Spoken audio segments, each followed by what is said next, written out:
Rise up!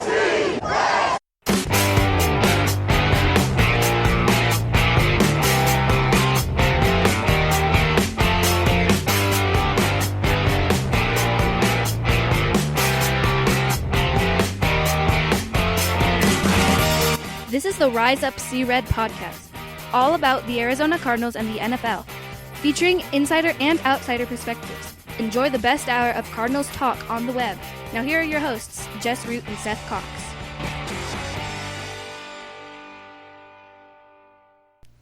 Hello, Arizona Cardinals fans, and welcome to the latest edition of the Rise Up See Red podcast, episode 305, our 2021 mock draft episode. It's draft week. I'm your host, Jess Root from CardsWire.com, and Seth Cox, my co-host from RevengeOfTheBirds.com. We are here as always, and this is, I think we've been doing this show since probably 2014. With the NFL draft happening this week, it is time for us to take our shot at mocking the first round of the draft, Seth. And this year, I mean, the first two picks are locks, we think, but does it feel like, do we know less this year than we've known every other year? Yeah, I think we do, and a lot of that is that there's just been no contact with teams.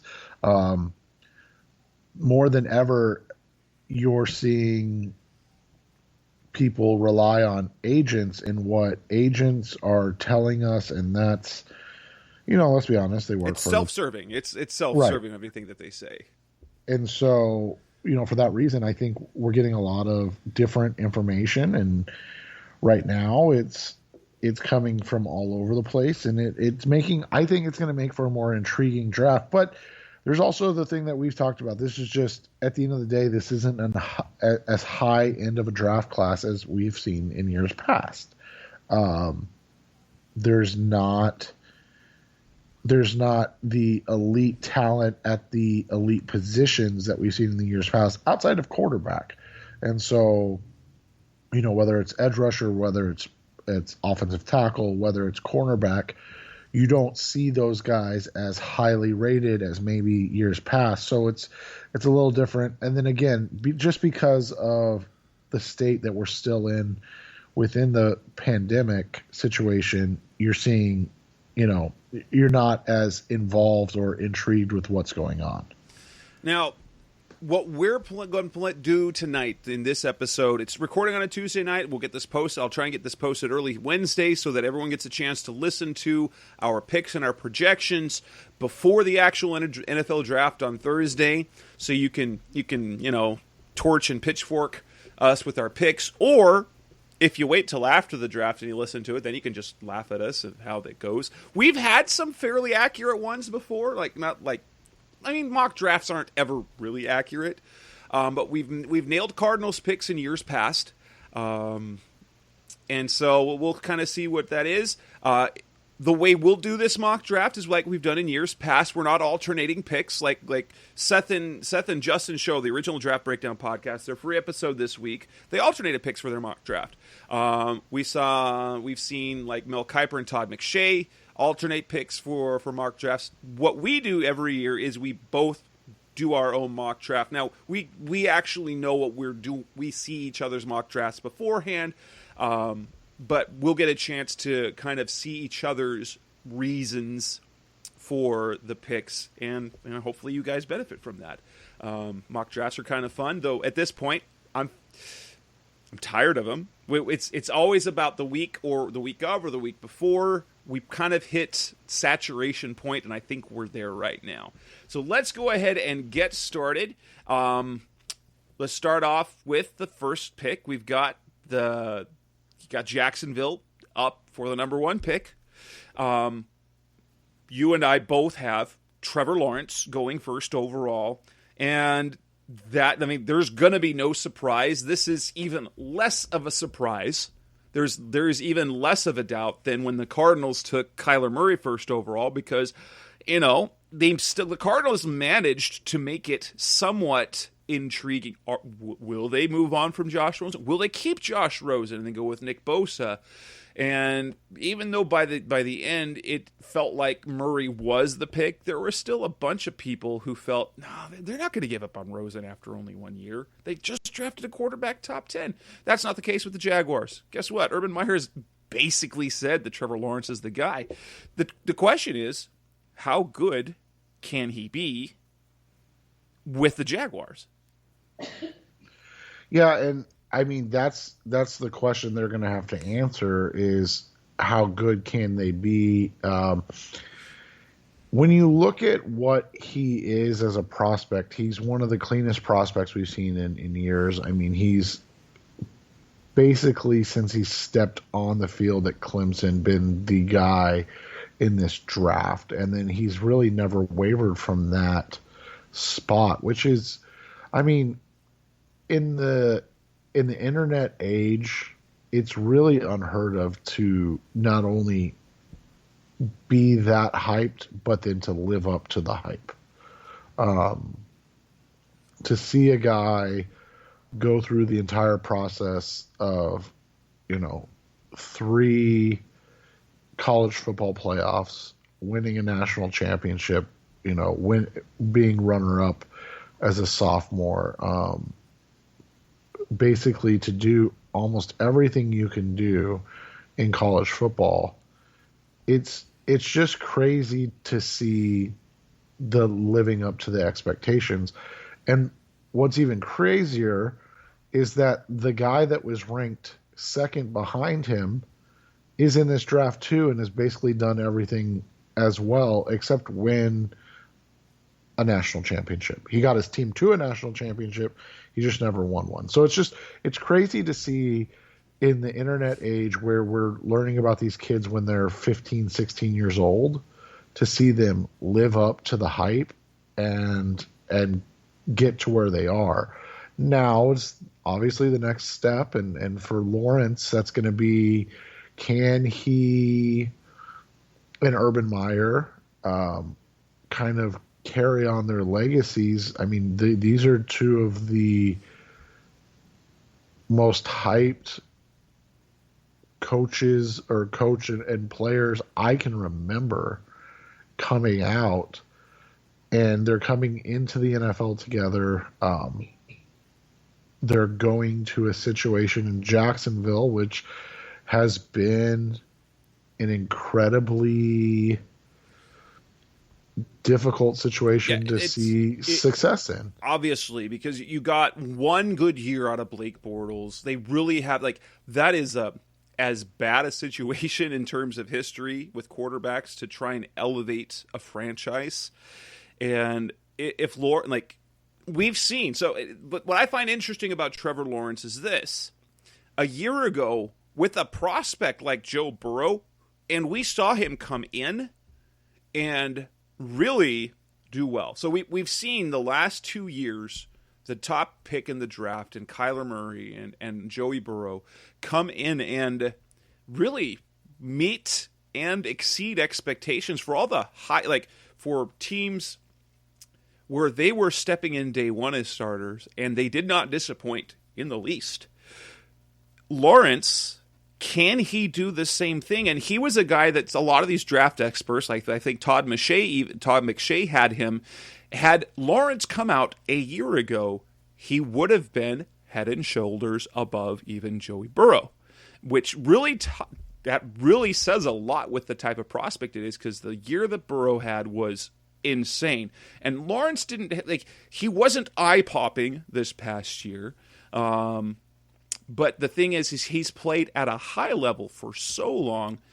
You have to nitpick at things. Well, he's outspoken socially, and he doesn't seem to have the same chip on his shoulder because he just isn't driven with that. That doesn't mean he doesn't want to be a great football player. It means that, that's not all he is. And that's, I personally like that about a football player, because, that's actually healthy for life, is if you have more than just football. But the fact he's going to come in, you've got Urban Meyer taking over as head coach. You've got a chance, and I want to see what he can do in year one. We saw Andrew Luck come in and make an impact immediately, and they're talking about Lawrence like an Andrew Luck type prospect. Now, obviously, Luck, his career was cut short with injuries and just the beating that he took. But for the sake of the league, it'd be fantastic to see him elevate Jacksonville to a competitive team. Well, especially with the way the NFC South is the AFC South has kind of turned itself on its head. You've got the whole situation in Houston, obviously. The Colts are basically still trying to find their way after the abrupt retirement of Andrew Luck. They traded for Carson Wentz, obviously. And then the Tennessee Titans have, found this rejuvenation of Ryan Tannehill and his career, but it seems like they're kind of stuck in place. That maybe that group has gone as far as they can go, and so to see a new blood, fresh blood in Urban Meyer and Trevor Lawrence could really, reinvigorate the whole division and maybe the whole AFC. Absolutely. Now let's move on to the second pick. New York Jets. They have the number 2 pick. It is pretty much everyone understands that they're taking BYU's Zach Wilson. Completely different trajectory on his way to the top of the draft, in the fact that Wilson didn't really even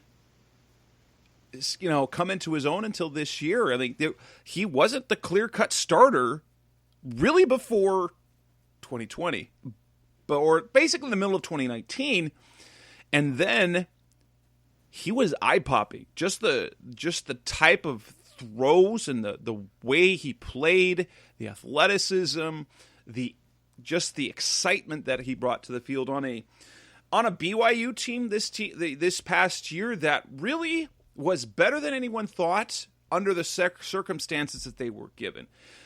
The question is, what type of is he a Patrick Mahomes type in terms of raw talent? Is he Mitch Trubisky?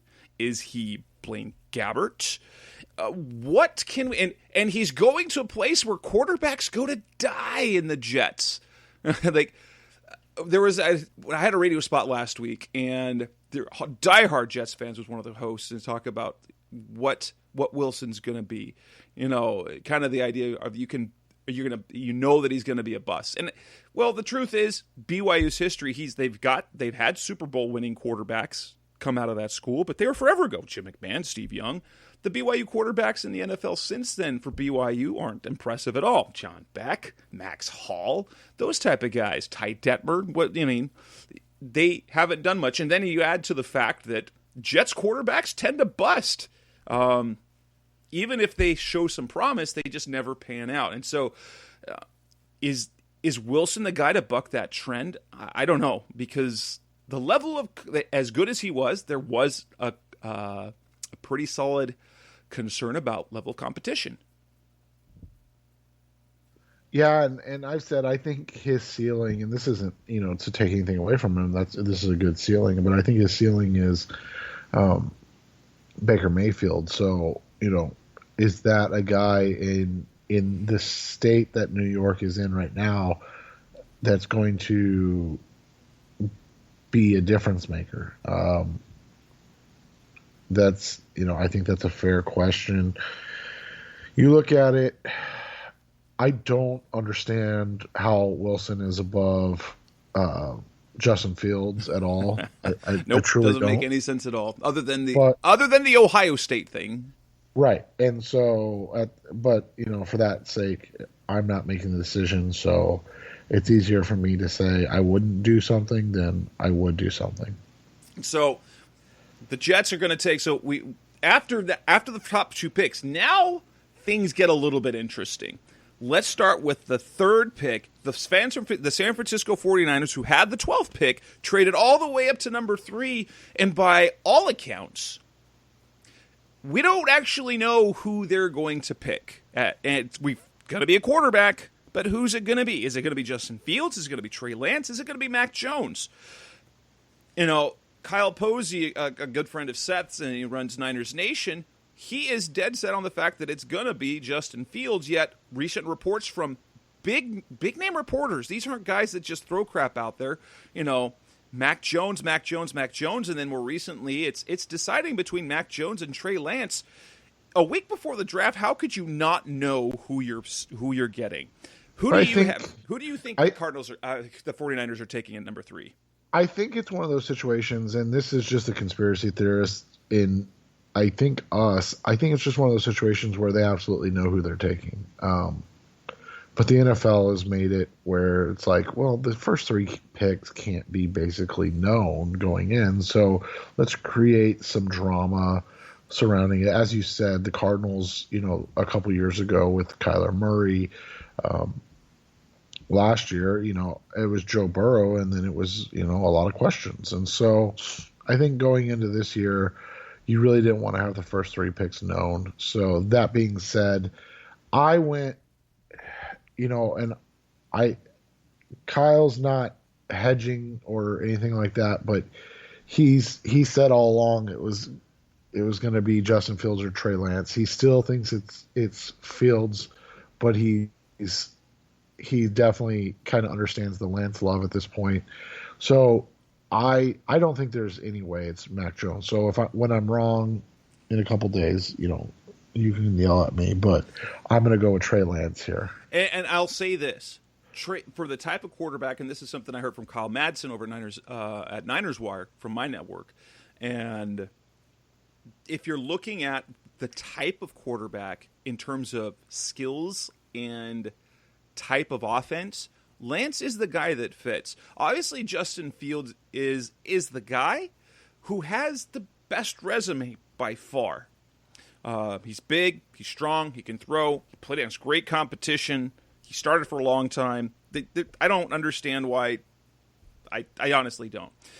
But Trey Lance is more pro-ready. He's done more of those pro concepts, especially what Kyle Shanahan does under center, play action. He did a lot of that at North Dakota State. And so in terms of offensive concepts, adding to the fact that he has a really high upside, he plays well off schedule, and so he gives you that Patrick Mahomes type effect, a Kyler Murray effect, those types of the athleticism and the playmaking and the off-schedule big plays.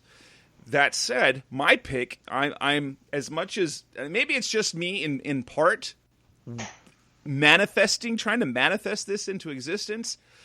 I think I'm mocking Mac Jones because that seems to be where most of the reports are going. So Alabama's Mac Jones, it doesn't make any sense why a team would trade up, give 3 first-round picks to draft a Mac Jones, who had, and I will say this, in terms of production and statistical performance, was basically on par with Tua Tagovailoa a year ago. But let's just look historically. Nick Saban, once we've seen that at the Alabama program, if you're a stud as a freshman, guess what? You play. Mac Jones was passed over for Tua. He was passed over by Jalen Hurts, and it wasn't until last year that he really got his thing. And we've seen Alabama quarterbacks perform great and lead championship-winning teams. But it seems like, why would the 49ers move up to number 3 to get a guy with the ceiling that they've already got in Jimmy Garoppolo or like Kirk Cousins, like these guys that Shanahan's been kind of married to as those type of quarterbacks they're fine, they're good, but you have to have everything around them better rather than they're being the reason why your team is elevated. That said, that Mac Jones going to the 49ers, unless he becomes a Tom Brady type, that's good for the division. That's good for the Cardinals and Cardinals fans. But that said, if Shanahan wants Mac Jones, guess what? Are they really going to tell him no? So I'm saying the 49ers take Mac Jones. That's what the most media reports seem to be.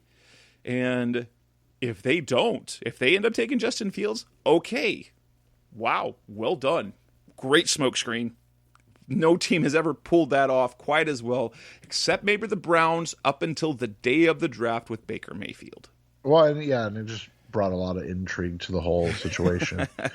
And that's the thing is, it seems unfathomable to think that they traded that much for Mac Jones, but like you said, that's where the reports are. So I can't blame you for following basically everything we're being told right. in public. I mean, everything that's printed is saying Mac Jones. So that brings us to the Atlanta Falcons. And we both have the same pick. Who's your guy for them? So this changed today for both of us. And again, just kind of listening and drawing our own conclusions on things. I've heard that they like Justin Fields quite a bit. And then Kyle Pitts came out and said today that he thinks that the Atlanta Falcons are going to go with a quarterback. If the Falcons go with a quarterback, that could be a really good thing for the Arizona Cardinals. I know that's odd, but it basically pushes a position player down even further. So it could be a good thing for the Cardinals. So maybe Jess and I are just really trying to manifest things right now.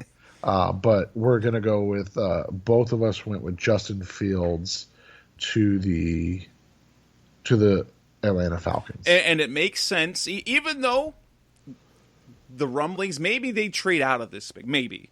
The thing is, they're in a situation they still want to try and with the financial commitment to Matt Ryan, they need to compete because they can't blow it up and keep this old solid quarterback. He's not a great quarterback anymore, but he's got a high ceiling of what he can do. So it makes sense when you're this high in the draft to pick up his future replacement. But at the same time, then you're giving up on a weapon to improve the team now. Now, I will say I changed this pick twice, I believe.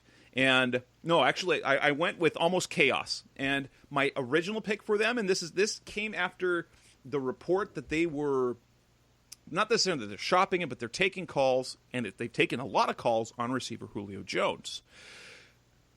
And so, to give Matt Ryan a big-time playmaker, I almost went with LSU's Jamar Chase. And I think that would have, in fact, doing that caused some chaos in terms of trade-ups, because then that put two talented, high-upside quarterbacks in both Justin Fields and Trey Lance, made them available for teams to move up and get. In the end, no. All the reports coming out seem to be it's probably gonna be Justin Fields. But here's a wild card: Jamar Chase giving Matt Ryan that big time receiver coming out of college. And if they trade Julio Jones or pair him with, then you've got Julio Jones, Calvin Ridley, and Jamar Chase, kind of trying to bridge the gap for the next couple of years. I could see it happening. Yeah, and it's interesting because if they go Chase, you do wonder, does that mean that they're going to sell on Julio Jones? And if they do, that's likely a first round pick, you would think, right? Yeah. Well, I mean, because his salary is super palatable. It is, but the thing that you have to realize is that a team trading for him likely knows that they cannot just pay Julio on that salary. Kind of like the Cardinals situation with DeAndre Hopkins. Part of the reason they got him without giving a first-round pick is because there was the understanding they're going to give him a big extension. And a team that's going to give a big extension usually doesn't give up a first-round pick. And I think you might see that. Yeah, that could be. So, number 5, this is where we start to change a little bit, even though in the Cincinnati Bengals, there's one position that makes sense, and then there's the position that it seems all directions are pointed to. I have them taking Oregon left tackle Penei Sewell. It's the one that makes sense. They've got a franchise quarterback. They have a history with franchise quarterbacks of not protecting them. That was part of the problem with Carson Palmer. Joe Burrow just got his butt beat when he just got beat to the ground. It tore up his knee. You need to protect your young quarterback. However, you've got his former teammate who put up monster numbers at LSU in Jamar Chase. All the signs point to Chase, but I can't swallow that. I maybe it's just because I just want to say your stupid Cincinnati is as good a playmaker as Chase could be. How could you? It's malfeasance, in my opinion, if you don't get a solid tackle prospect in terms of Sewell, who is really considered to be the type of guy who's going to be a great tackle. There are some minor concerns, but after all is said and done, he's expected to be a great tackle, and you need to protect your quarterback so that he can get the ball down the field, because if you have Jamar Chase and you don't have a guy to protect him, then what you've got is not Joe Burrow playing quarterback trying to throw to a guy who's a big play guy down the field. And as we saw with A.J. Green a year ago, you don't look like a good receiver.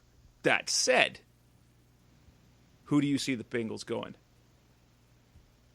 It sounds like they're going with Chase. Yeah. They're morons if they do. I like Chase is great. But they're morons if they don't protect Burrow. Yeah, I think it's going to be a weird pick. I agree with you. I think that's where they're going. Everything we're hearing is that's the way they're going, and it is astonishing to really think about that they would. You don't want to say throw their young quarterback to the wolves, but it does feel kind of bad. That way. The number 6 pick, the Miami Dolphins. We do have different players going there. Who's your pick for the Dolphins at number 6? I think this guy could go as early as 4. I don't think he gets past 6. Kyle Pitts, maybe one of the 5 best non-quarterbacks in this draft. Just a phenomenal talent. I think this is what Miami had envisioned when they traded back up to 6, is that they would have a choice of either Jamar Chase or Kyle Pitts. And obviously I had Chase gone, so so they went with Pitts. You have something else. And I do. I have them taking Chase, although an interesting thing that I heard today on Tuesday is the fact that, and Seth even mentioned this to me before the show, that there's the possibility that Miami's not going to draft players who opted out, which would then take Jamar Chase out of the equation, and that they were more considering Kyle Pitts or Jalen Waddle, the next receiver prospect. Now, maybe that was simply, in my eyes, in part, it's like, well, maybe they think that Atlanta's going to take him, or simply that the Bengals are going to take him, that he won't be available, so they said, well, we're focusing on these other areas. I had them going Chase because they already have Mike Gesicki. As fun as Pitts would be, it would make more sense for them to get a big-time receiver than a big-time tight end. And historically, you're going to hit more with a top 5 receiver than a top 6 receiver or a top 10 pick in a receiver than you're going to get in a top 10 pick at a tight end, just historically. And so you've already got Mike Gesicki. Let's get Jamar Chase on the outside and give Tua a real big-time threat. And so for me, Pitts is going to fall a little bit. He's going to end up with an interesting team. The Detroit Lions at number 7. We both have them trading out. Who do you have them trading out to? I have the Lions trading down to 15 with the New England Patriots. The Patriots don't want to take a chance that the Panthers or the Broncos or a team trading up from maybe 20 or 21 go to get the last kind of consensus first-round quarterback. I have them going up to get Mac Jones at number 7 with the Lions. And that's kind of fun, because now that gives them 5 quarterbacks in the top 10. Guess what? That's the same thing for me, only different team, different quarterback. And so how I have it going, the Lions trade out, and it's because Trey Lance is still on the board. The Denver Broncos move up 2 spots, and they think, well, why'd they do that? Well, that's because in this scenario, the New England Patriots are also calling to trade up, which honestly makes more sense. In my first version of this mock, it was Justin Fields who was right here. And so the Bears traded up to get Justin Fields. When I did this, I have it so the Broncos and Patriots are both trying to move up to number 7. And I don't know what the price is going to be, but here's the thing. The Lions take the 9 pick because it's a higher pick, and it still allows them to hit their top target, one of those big-time playmakers at receiver or tight end. And so I have the Broncos moving up to 7, and they take Trey Lance and giving them basically the possibility to move on from Drew Lock even this year, or even if not, that allows them, if Drew Lock is just fine, they can trade him next year and give Lance a year to develop and then to take over. I think that is ideal. But so after 7 picks, we now have, with 7 picks off the board, 7 picks gone, we've got 5 quarterbacks on the board, and that's what we do talk about when we come up next. Coming up to the Rise Up See Red podcast, the best hour of Cardinals talk on the web. We will talk about the next 7 picks in the draft. That's coming next on Rise Up See Red. Back on the Rise Up See Red podcast, the best hour of Cardinals talk on the web. We've got the Carolina Panthers on the clock with the 8th pick overall. We have different picks for that. Seth, who's your pick for Carolina? I have them going with J.C. Horn, the top cornerback in the draft. Kind of rumors, conversation came out yesterday that they're smitten with Horn. We'll see how that works out, because that could be a problem for the Cardinals if Horn goes that early. Correct. And I have, so since Pitts is available because things have gotten pushed down the board, this is where the Panthers surprisingly land with the big-time playmaker. They get Kyle Pitts. Little did, if you didn't know, who the top tight end is on their depth chart right now? That would be Dan Arnold and his 31 catches last year. They signed Arnold to a 2-year deal, formerly the Cardinals, 2 years, $6 million. Kyle Pitts is already better than Dan Arnold, and he upgrades that position immediately. I think then that still looks good for the Arizona Cardinals because, if for my best case scenario, there are 4 players that the Cardinals could get that would be an A draft. It still is a possibility. But let's see what's up next. For the 9th pick, for you, it's still the Broncos. For me, it's now the Lions. Yeah, and I have the Broncos going with Penei Sewell, the guy that fell just a little bit, maybe 3 or 4 spots. If the Lions don't trade out, I would wager they'll draft Sewell at 7. But with the way the draft fell, Sewell goes 9. He can pop in at right tackle for the Broncos from day one. And here the Lions have the 9th pick overall, which brings us to, hey, they're in position to pick one of the 2 Alabama receivers. They lost Kenny Golladay. They let him go. And so here the Lions take with the 9th pick Jalen Waddle. They continue to their history of drafting receivers in the first round, but they give Jared Goff a potential star in Waddle. I think both of us are of the opinion that both Waddle and Devontae Smith, both are, it's kind of what flavor do you like more, but we think both will be very, very good receivers in the pros, and I think this is a perfect pick for the Lions. So not only do they still get Waddle, they actually got extra capital to do so. That would be a good move for them. Number 10, we go, they have the Dallas Cowboys going in the same direction. Only for you, it is the 2nd cornerback off the board, and for me, it is the 1st cornerback. We have them taking Patrick Surtain the 2nd out of Alabama. Cowboys need defensive. They need help on defense, especially at cornerback. I think this is a perfect match. The Surtain and Horn have been connected to the Cowboys. It's going to be interesting which way they go. In your case, they don't get the choice between the 2. Here, I have them choosing Surtain over Horn. Yeah, and there are after the top picks. So we'll just say from 10 and on, there's three names that have basically been. We have some more matching picks, but there's three names that have basically been kind of penciled in. The Cowboys at 10, the Giants at 11, and then the Steelers at 24 have those three teams. You feel like names have been basically, like I said, penciled in there. We'll see how that turns out. Now, in terms of for the Cardinals, bad news on your side. That means both the top corners are off the board for Arizona. The Cardinals still have some hope because J.C. Horn is still on the board and Waddle is off the board.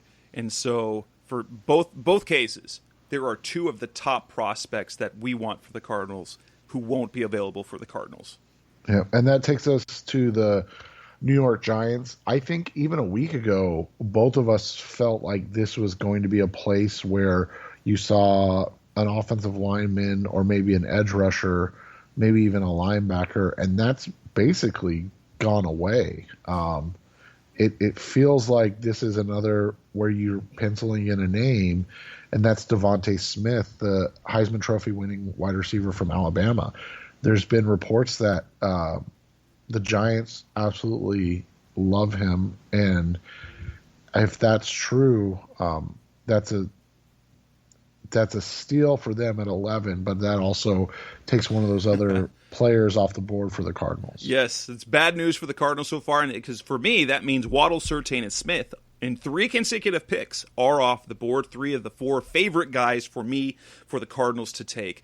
And really, it's setting up Daniel Jones to say, hey, if you can't do it this year, you're going to have Saquon. You're going to have Kenny Golladay. You're going to have Sterling Shepard. You're going to have Devontae Smith. You're going to have Ingram. If you can't make that work, okay, maybe you're not the guy. But that you're giving your young quarterback a chance. They added Andrew Thomas last year. They did make some investments on the offensive line a year ago. And so it's basically, Daniel Jones, do your thing. We've done everything we can for you to be successful. And that brings us to the Philadelphia Eagles, who they traded back from the 6th pick down to number 12. Unfortunately for Cardinals fans and for what we want to see for the Cardinals, both of us have the last top guy going to Philadelphia. I've got J.C. Horn, the cornerback out of South Carolina. Philly badly needs defensive help, especially in the secondary. He adds basically everything you want in a cornerback. I like Surtain and Horn equally, basically. I think Horn might be a slightly better fit with the Cardinals, but either one of those guys, you're getting a great cornerback. He's going to help the Eagles. And that takes, so in 4 consecutive picks, my 4 favorite picks for the Cardinals, all gone. What about you? And I had them going Jalen Waddle. It's actually astonishing. We lament the Arizona Cardinals and Steve Keim and what he's done. It's astonishing to look at the Eagles and think that they could literally draft every position at 12. I mean, obviously they traded away from the quarterback situation, so they're going to give Jalen Hurts the year. But, I mean, they just drafted Andre Dillard, and they need help along the offensive line. They just drafted Jalen Reagor. They need help at wide receiver. They just traded for Darius Slay. They need help at cornerback. I mean, it's truly baffling to look at what they need. A Super Bowl champion just from a few years ago. Yeah, and so they go with Jalen Waddle. I think, I mean, literally you could slot the top prospect here, and I don't think you'd be wrong. And that the next 2 picks we have going the same direction. The Los Angeles Chargers with the 13th overall pick. We both have them going with the next best tackle that's left available, and that's Rashawn Slater out of Northwestern. Though, if you talk to a few people, whether that's Daniel Jeremiah, Sully Chiefs, who was on your show, on the original Draft Breakdown podcast, and Slater who might be the best tackle prospect in the draft, falls to the Chargers. I even, in one version of this mock, I had the Chargers trading up to get him. Yeah, and I don't think that would be a bad thing. I think that would actually be something that we could see come to fruition if quarterbacks are off the board and maybe the Broncos, sitting at 9, you go get him there. If you're the Chargers, he's that good. He's worth it. And they need a guy to protect Justin Herbert. So well, and you and I were discussing today. Chris Sims' mock draft had the Cardinals taking Christian Barmore, which is fine. I mean, it is whatever it is. But they had them passing on Rashawn Slater, and I would truly be baffled if they did that. Slater's among the guys. I mean, we mentioned the 4, the 2 corners and 2 wide receivers. A guy like Slater would be in that mix if he was available. I just don't think he is going to be. And with the 14th pick in the NFL draft, the Minnesota Vikings, we have them going the same direction. That's the next offensive lineman off the board, USC's Elijah Vera Tucker. Depending on how you view him, is he a tackle? Is he a guard? How do you see the Vikings using him moving forward? I think that's why he's the best fit for the Vikings, because they can develop him where they feel like they need him, and he works the best, because they truly do need help at guard and tackle. It feels like an easy pick because they can basically plug him in where they want to. And that's the interesting about Vera Tucker. The draft experts feel that he can play tackle well and might be a great guard. He's very clean in his play. He won't give you extra nasty, but he'll get the job done. You'll really enjoy him in the lineup. I have him as an okay pick if the Cardinals were to end up landing him, especially considering their guard situation after this year. But, he's off the board as well. So what's coming up next? The Cardinals pick is 2 selections away. Coming up next on the Rise Up C-Red podcast, the best hour of Cardinals talk on the web. We will get to the Cardinals pick after the Patriots pick, and we'll go through the next 7 selections of the NFL draft. That's coming up next on Rise Up C-Red. We're back on the Rise Up C-Red podcast, the best hour of Cardinals talk on the web. Next up, number 15 overall. I mean, for Seth, this is not the this is not the New England Patriots, but rather the Detroit Lions, who traded out of the pick as the Patriots went up to get Mac Jones at number 7. For me, it is still the Patriots because the Broncos bested the Patriots in a trade offer up to number 7 to get Trey Lance. So who do you have the Lions ultimately getting with the 15th pick? I have them going with edge rusher Kwity Paye. The Lions are another one of those teams that could just go anywhere. But Paye, the first edge player off the board, he's kind of a high ceiling, even though he's kind of a high floor guy, even though he's a high ceiling, because he is such an athlete and he is such a workhorse. They've got Trey Flowers, who they paid a ton of money, and Romeo Okwara, who they like there, but they could use young and athletic to kind of round out that unit. So it'll be interesting to see where they go, but I have them going with Kwity Paye. And I have the Patriots ending the fall of talented Penn State linebacker Micah Parsons. He lands to the Patriots at number 15. He will help Bill Belichick in his defense. It's interesting, so we've seen him come from Parsons in early mock drafts, was considered, top 5 player. And maybe had he played this last season, it would have been the case. But he falls a bit, and he lands into a great situation, because if there's someone who knows how to get playmakers defensively to make plays, Bill Belichick does exactly that. Parsons is a good fit, and it keeps the Cardinals from having to consider taking another linebacker in the first round. Which leads us to the Cardinals pick at number 16. I have them trading, and you have them staying. Who is your pick for the Cardinals?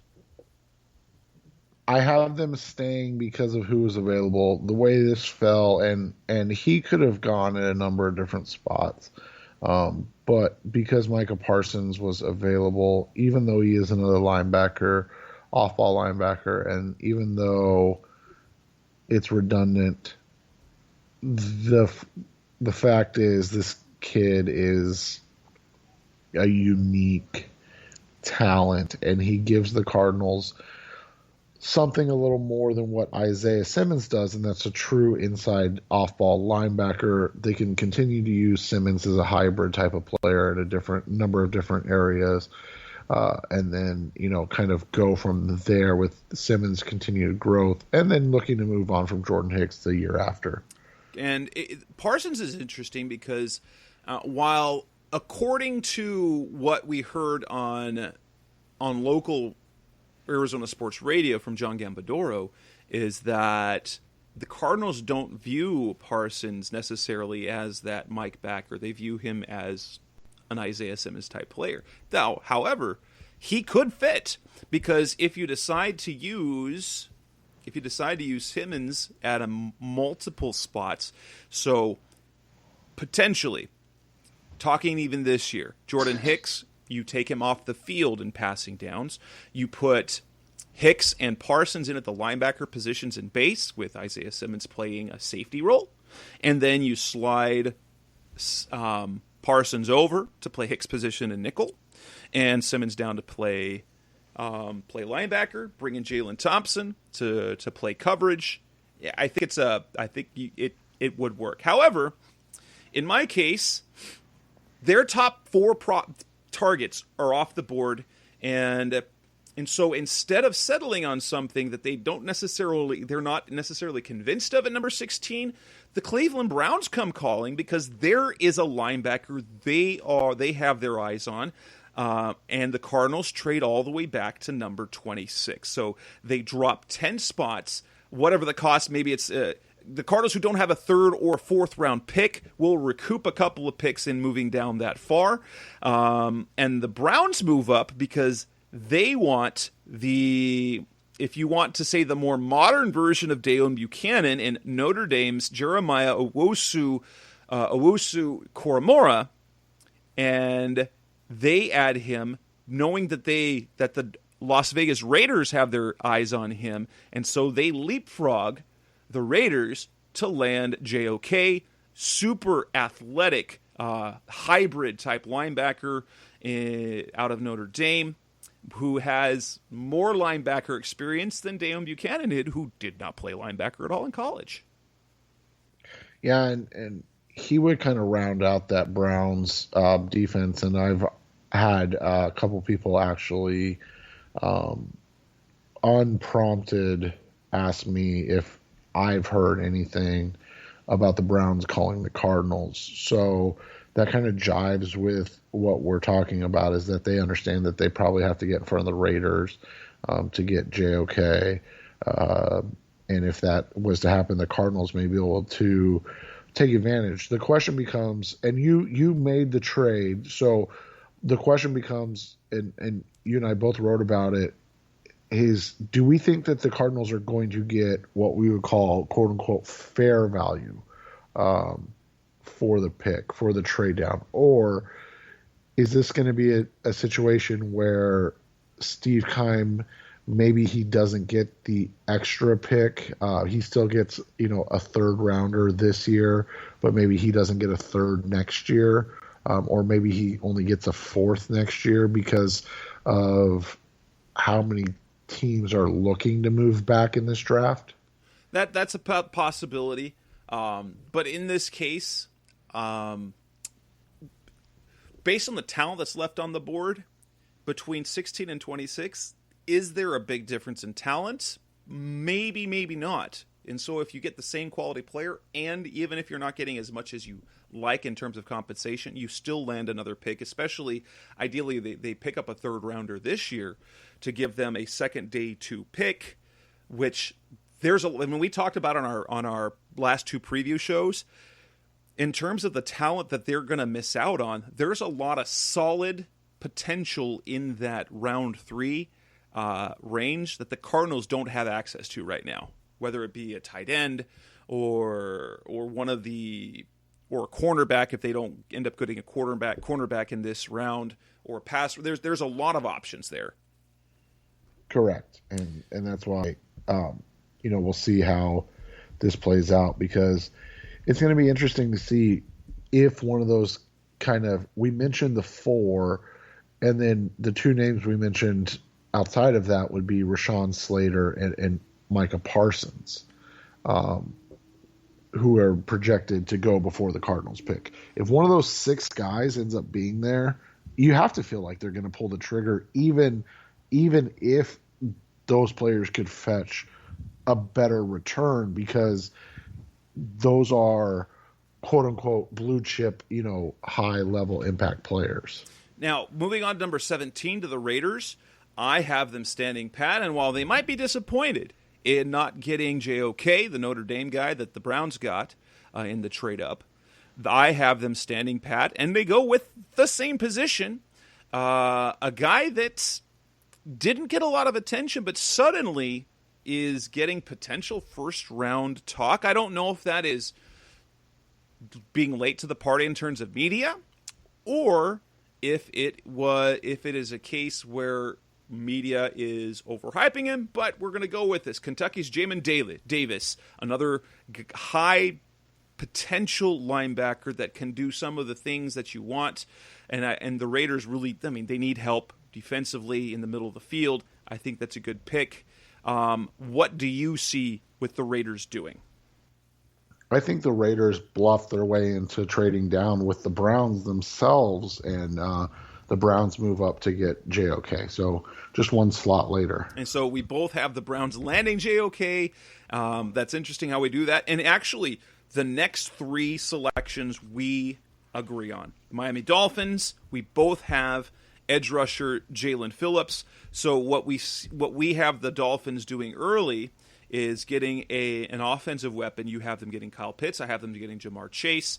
And then they add the edge rusher. So, it's a homecoming. It's drafted guy out of Miami, Jalen Phillips.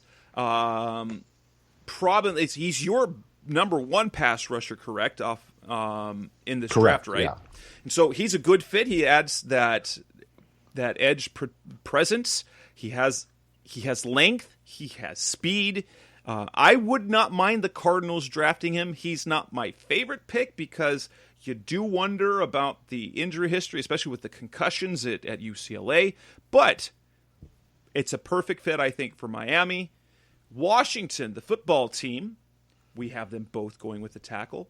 I originally had Washington trading up to get him. This is Virginia Tech's Christian Darrisaw, a guy, if you listened to Seth's free show a couple of weeks ago on the original Draft Breakdown podcast, where they talked about Darrisaw is a guy that might have some red flags in terms of, now, most around the internet believe him to be one of the top 3 tackle prospects, but Sully Chiefs had concerns about his effort on the field. And so, but we have Washington going with the tackle. Makes sense at that spot. What was your thinking for the Washington there?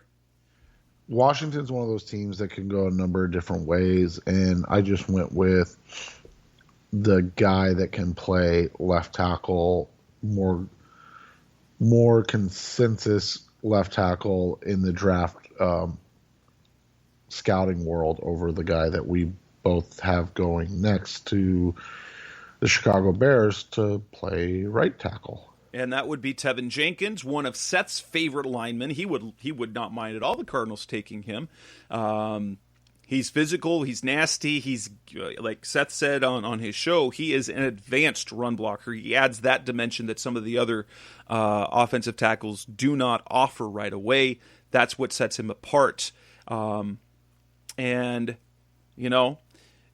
it's not a sexy pick for the Bears, guess what? They signed a not very sexy quarterback in Andy Dalton, so you might as well get someone to protect him and whatever quarterback they're going to be drafting in a year. Yeah, and to really help with Allen Robinson's, to protect Dalton, to get the ball to Robinson and to let David Montgomery try to run the ball a little bit more. The Colts were interesting because I think you and I are both on the same page. We had no idea how to approach what they're going to do.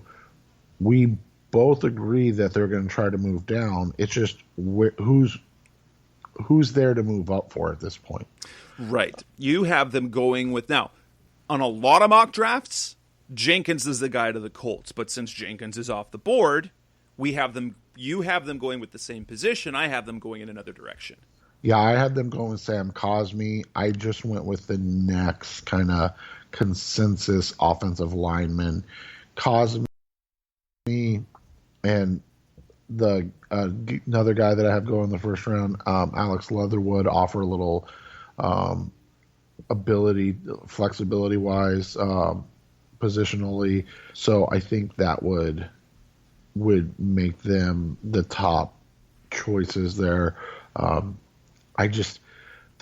Colts are a really tough one to pin down right now. And me, instead of going on the offensive line, because in terms of pass rushers, only one has come off the board for me.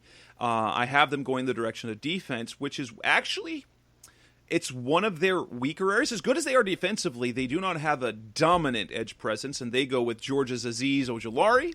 And so they address the defensive side of the ball, adding strength to their strength. I think it will give them an added dimension that they don't have. And coming up on the Rise of C Red podcast about our Cardinals talk on the web, we go to talk about the next 7 picks. So the Titans, Jets, Steelers, Jaguars, Browns or Cardinals, or actually Raiders, Cardinals, Ravens, and Saints. That's coming next on Rise of C Red. We're back on the Rise of C Red podcast, the best hour Cardinals talk on the web. The Tennessee Titans are up next with the 22nd pick. We both have them going to defense, and it's necessary because Tennessee's defense was terrible last year. Who's your guy? I went with the first defensive lineman off the board, Christian Barmore, and that is a tough one because they've got a lot of needs, but I think improving just their front 7 on the defense is key, and Barmore gives them that. And I have them going, since they lost Malcolm Butler, now an Arizona Cardinal. The Titans are going to take a chance on Caleb Farley, the uber-talented, uber-athletic Farley out of Virginia Tech, who's coming off of back surgery. It's interesting, kind of the talk, because his agent expects him to go top 20. Recently, the report came out that he might fall out of the first round, but isn't necessarily going to. The fact he opted out this last season added to the back surgery. I personally, based on what I know about the back surgery, what he said, I would be comfortable with the Cardinals taking it at number 16 overall. I understand where the concerns are. However, Tennessee needs help, and I think they're going to go with the upside, and they're going to bet on him coming back. Farley is a guy I really like. In terms of what he adds, in terms of that cover skills, he adds an element that we saw from Patrick Peterson in his early years, in his prime, his ability to recover and make plays on the ball. And so he adds a really high end. So they could get an absolute steal if he were healthy, had not opted out. In that case, and what we would have seen is him going. He'd be one of the top cornerbacks off the board, but he falls to number 22 for me. Yeah, and it'll be interesting because I don't think, after a report that we saw on Monday, I don't think he goes in the first round. There's been he's had a lot of issues with the back, more than we know, especially with sciatica that he dealt with his entire 2019 season. So it'll be interesting to see how this plays out, because from a talent perspective, he would be the number 3 corner in the draft to me. But with the back, it's such a tough thing. which leads us to the New York Jets, who have their selection that came from the Seahawks in the Jamal Adams trade. We both have them going with the same player, Northwestern cornerback Greg Newsome II, with the addition of Robert Saleh, former San Francisco 49ers defensive coordinator, there now as head coach. You know that he wants to shore up that team defensively. Newsome, I like him a lot. Obviously, the 15 missed games in his 3 seasons at Northwestern is a question mark, but in terms of ability, he might be one of the funnest players to have because he's a villain type cornerback. He's a villain type cornerback for opposing teams. He's the type of player that opposing fans will hate because he is a nuisance. Yeah, and that's the thing is he's just such a guy that creates so many problems that you'd love to have him. The injuries are a little different than Farley's for me because he didn't sustain a similar injury, but it was multiple just kind of nagging things over his career, ankle and a quad. Those things happen, but I definitely do understand the concern and why he might go a little lower than what I would be comfortable taking him, including at 16. The Pittsburgh Steelers at number 24, we are in consensus. And it seems to be the consensus across the internet that the Steelers are going to try and replace James Conner with a stud of a running back in Najee Harris. A guy I am perfectly honestly, I'm perfectly comfortable if the Cardinals take him at number 16. I think he's going to be that good. I think he's that safe a prospect and that high-end a prospect. But he falls to 24.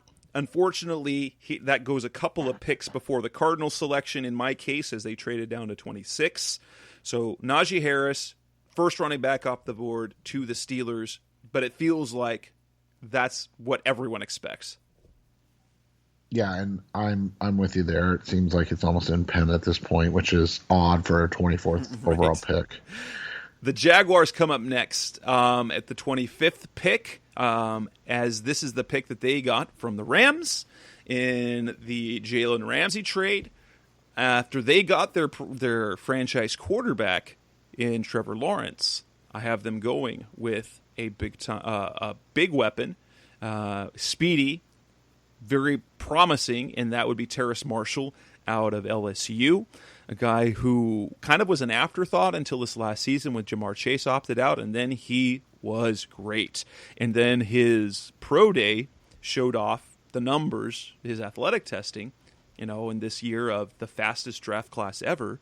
But they add the offensive weapon to give Trevor Lawrence, since they've already been spending money on the offensive line. And so they add quarterback and receiver, some rapport and some chemistry that they can build for years. Yeah, and I have them trading down just a little bit because as soon as Harris goes, I think that's going to trigger something for the Buffalo Bills where they can't sit and wait, and they go down and get or they go up and get Travis Etienne. There's been reports that they really like Etienne and they're going to make an effort to go get him in a trade or in the draft in the first round. So if Harris goes at 24, I could see a scenario where they're the team that trades up because they don't want to miss out on both Harris and Etienne in the draft.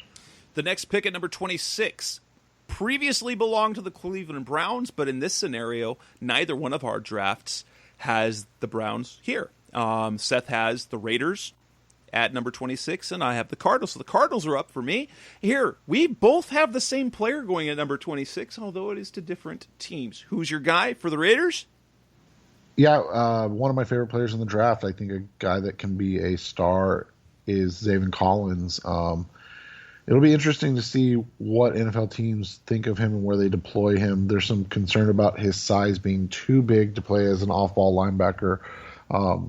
We've heard through the grapevine that the 10 pounds he's added might be at the request of a specific team. and from what we're hearing, so Zaven Collins is the guy for the Cardinals. It's interesting because it would be, and Seth had the Cardinals taking Micah Parsons, so this is now the fourth time since 2014 that the Cardinals have used the first-round pick on a guy that they want to play linebacker. Well, that they used to pay. So it was 2014, Dale Buchanan was a safety. They moved to linebacker. They took Hassan Reddick in 2017, moved him to linebacker.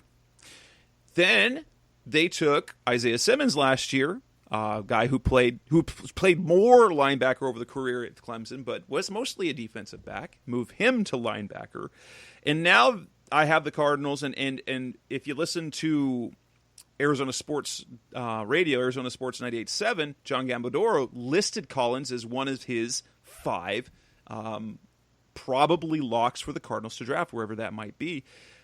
The interesting thing is, well, one, it's either drafting an inside linebacker for the 4th time in a few years, or also for the 4th time if they don't see him as an inside backer, because he would be the Jordan Hicks replacement. He's big enough. And it would, the excitement, if he plays inside backer, the size and movement and coverage ability between him and Isaiah Simmons is fascinating. But it would give them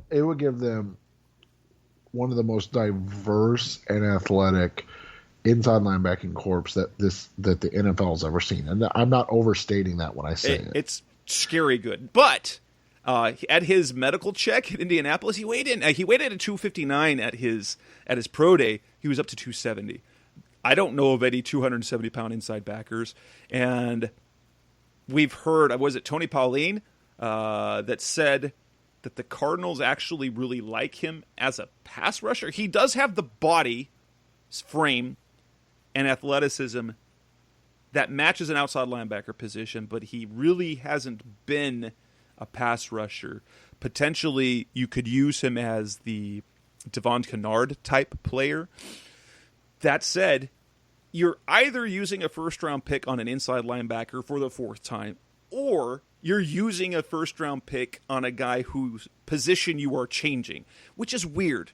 We think Collins is going to be good, but use him at inside backer instead of trying to make him something that he's not. Now, he himself has said that whatever position that he's asked to play, he wants to run and tackle and run and cover. He doesn't necessarily feel that his skill set is best if he's just moving forward trying to get to the quarterback. If they deploy him as the drop backer in base, okay. I think that's a good fit for him. Except, do you want to use a first-round pick on a base player who right now would play 2 downs? That's the question. Yeah, it's an interesting one too, and so that's where this all comes from. This stems from is what is going on with Collins and how does he fit into what they want to do. This seems like a pick for the long, and I get that they're all long-term picks, but this seems like a pick for 2022 more than 2021. And honestly, with the exception of cornerback and receiver, in cornerback is really the only position where you're going to get any great immediacy. Maybe running back if they went with, but you've already got Chase Edmonds and James Conner. At receiver, he would be playing wide receiver 4, maybe pushing Christian Kirk for playing time. So almost any, with the exception of cornerback, almost every position is not going to give you nearly as much immediacy as you might like. That said, let's move on to the Baltimore Ravens with the 27th pick. And we both have them going the same position, although it is different players. With Terrace Marshall off the board, I have them going with Elijah Moore. They need playmakers for Lamar Jackson in the passing game to unlock more. And if they're going to unlock that passing game and become even more dynamic, they need more. And I think Moore can do that for them. But you have them going with Terrace Marshall. Why do you think he's a better fit in this situation? I think that they just need somebody that's a little bigger for Lamar in this situation, and that's why I would have them going with Marshall as kind of the big outside target that they can throw down the field to. It gives them Mark Andrews down the middle and around the seam. They've got Marquise Brown as a speed guy, and then Marshall as their kind of outside big target. We move on to selection number 28, and that is the New Orleans Saints. We have two different positions for them. Who is your pick for New Orleans? Asante Samuel Jr., I think they need help at the cornerback position. They could go a number of different ways, though. I mean, this is honestly one of those coin flip draft things, but I think Samuel gives them a guy that can play this year in the slot and then can potentially take over on the boundary for Lattimore? Marshawn Lattimore next year. And I have them going with a pass rusher. They lost Trey Hendrickson in free agency. Cameron Jordan isn't getting younger. And Marcus Davenport hasn't been a stud yet. So I have them going with the high ceiling, maybe high bust factor in Penn State's Jason Owe. In terms of athleticism, super fun. But with a team in the situation they are, they're transitioning from Drew Brees to Jameis Winston or Taysom Hill. You want to make that defense better so you don't have to expect so much from those quarterbacks. And that will bring us to the next part. We're going to come back next up on the Rise of Sea Red podcast, the best of our Cardinals talk on the web. We wrap up the draft, the final 4 picks that are left, and then we wrap things up. And that's coming next on Rise of Sea Red. Back on the Rise of Sea Red podcast, the best of our Cardinals talk on the web. We move on to pick number 29, and that would be the Green Bay Packers. Again, we both have them going kind of in the same direction, same position, same kind of player, only who's your guy? I have them going with Elijah Moore for similar reasons why you had him going to the Ravens. I think he fits with what the Packers want to do. He gives them a really nice inside threat opposite of Devontae Adams, who might be, one of the 3 best receivers in the NFL right now. And with the same idea, since Elijah Moore's off the board, I have them going with Florida's Kadarius Toney. I think they're both a fit. Both of those, fit really well. We move on to pick number 30, the Buffalo Bills. For me, they take I don't actually have them going with Travis Etienne. They honestly have a lot of different ways they can go. Now, at cornerback, they've been trying to replace one of their cornerbacks for a while, and here I have them going defensive back to add to that defense, and I have them taking Asante Samuel Jr. instead of the Saints where you have them going. And here, for you, obviously the Bills traded up, so that brings Jacksonville down to number 30. Yeah, and it seems, again, that they've got a lot of interest in Trevor Moehrig, from the talented safety out of TCU. I know they like Christian Barmore as well, but if he's not there, trading down could make some sense, and getting Moehrig at the end of round 1 while picking up a potential 3rd-round pick for a team that's just starting out with their new regime. Interesting here, for considering the Ravens picked up the 31st pick in their trade of Orlando Brown to the Kansas City Chiefs. Many people think that they're going to target offensive linemen, while we do not have them doing that in either pick. I had them avoiding offensive line because they weren't sold on the prospects at that particular slot, and they are expected to add veteran help. Say, Charlie Villanueva, who was playing for the Steelers, and so I have them actually going back to their roots of big time safety. Do you remember how dominant those defenses were with Ed Reed? Let's try Trayvon Moehrig, TCU, who went to the Jacksonville Jaguars at your 30th pick. Now, what direction do you go? I have them going with Jason Owa. So you had him going to the Saints. I have him as a luxury pick at this one going to the Ravens, and who's better? Like, who gets more out of athletic pass rushers than the Ravens? And for me, the reason not going pass rusher there is I wasn't nearly as sold, say, a Gregory Rousseau, who there's some question marks about. And so, yeah, which leaves them to the last pick of the first round, the world champion Tampa Bay Buccaneers. Two different directions. You have them going on the offensive line. Who's your pick for the Bucs to round out the first round? Alex Leatherwood. They had some injuries along the offensive line. That's really the only thing that's going to derail them from going back-to-back this year as they return all 22 starters to their already loaded team. And I have them. For me, I think this is Bruce Arians trying to get the Robert Kimdichie type player, but the good version. And with the 32nd pick, the last pick of the first round, they go with Alabama's Christian Barmore, who has, to me, he's almost kind of like a Robert Kimdichie in terms of his potential, but but we saw the high end in the playoff. And with Ndamukong Suh up there in age, he gives them someone to rotate in and to transition from in a year when they probably, especially if they win the championship again this next season, or they're going to have to transition out from some of those veterans that they have.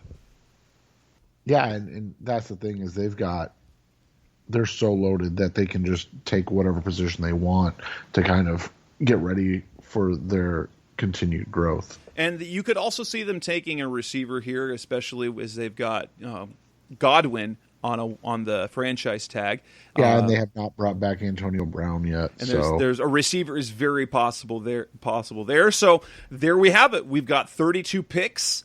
The first round is wrapped up, and the next time we're beyond, we'll actually have picks for the Cardinals to talk. Well, we will break down the draft and the Cardinals selections and what went on in the draft. And with that, this ends episode 305. That's Seth Cox. I'm Jess Root. Of course, find us on social media. You can find us anywhere in terms of podcasts, but let us know what you think of the drafts that we put together. Are we crazy? And compare it after the fact. See where we went completely wrong. See where we got it right. Again, thanks for listening. That's Seth Cox. I'm Jess Root. We'll be back again next week. Thanks for listening, as always. Thanks for listening to the latest edition of the Rise Up, See Red podcast. Listen to previous episodes and subscribe to the show on Apple Podcasts, Stitcher Radio, Audioboom, or many other podcast platforms so shows are delivered directly to your mobile device. Please give the show a 5-star rating and always support the sponsors who support the show. We'll be back soon for the best hour of Cardinals talk on the web. Rise Up, Red Sea, Be Red, See Red, and of course, Rise Up, See Red.